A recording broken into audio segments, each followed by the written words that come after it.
Well, good morning, guys. Just want to carry on from my last short, really.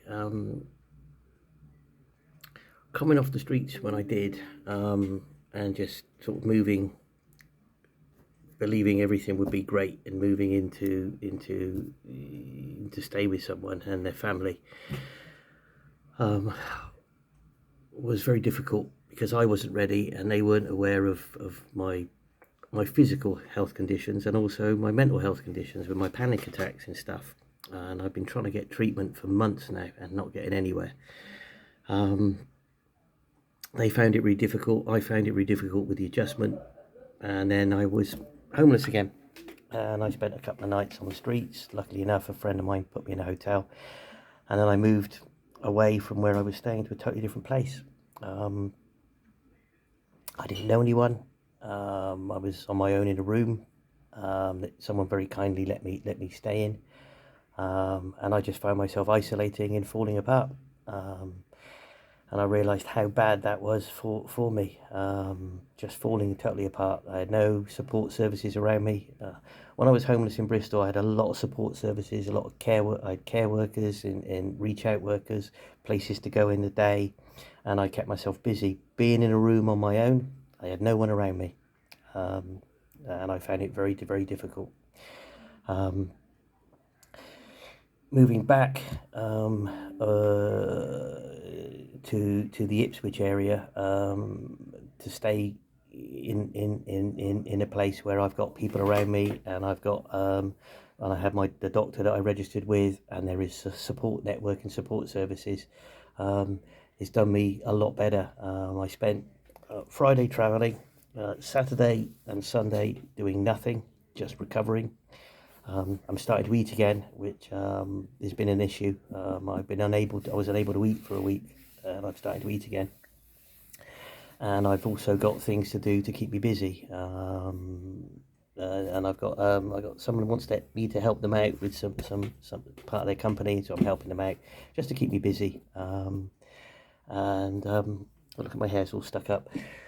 And I've gone back to see the GP I registered with, and I get the support network around me, which is important. It's a strange adjustment suddenly to come off the streets, where I had a more support network on the streets than I did off the streets.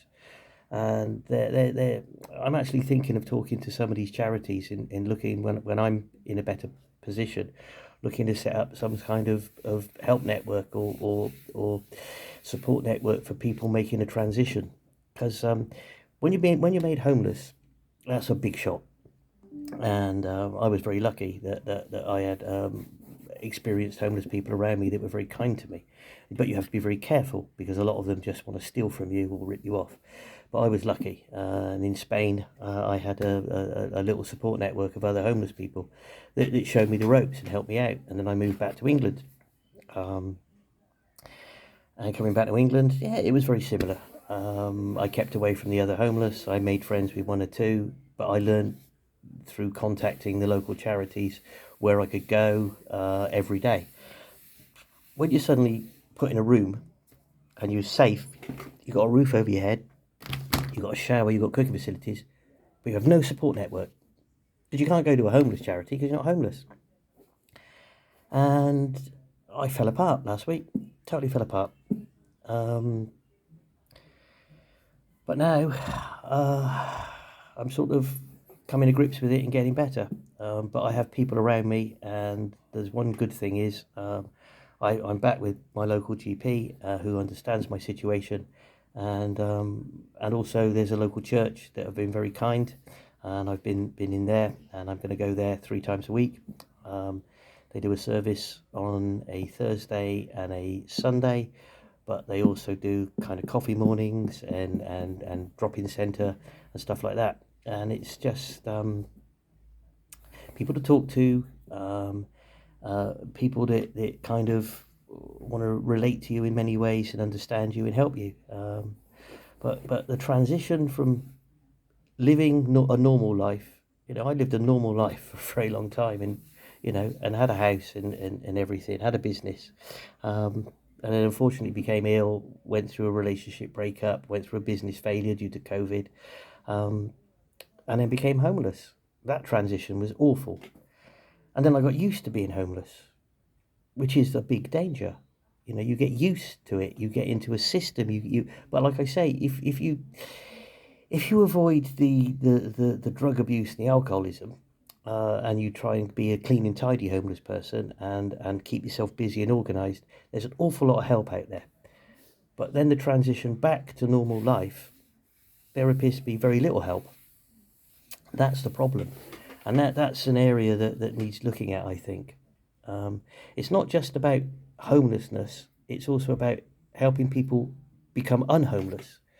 And when people are given opportunities, I can see why I have friends that or acquaintances on the streets that have been homeless for 20 years, and they've been given opportunity after opportunity, and they fall apart and they get scared and they go back on the streets. And I can actually understand why, because it becomes a routine and a place of safety when suddenly you're just out of the loop. It's very bizarre, very bizarre indeed. I'm gonna actually look to do something about this, or do something on this, and speak to various charities where I am. Anyway, you have a good day. Take care.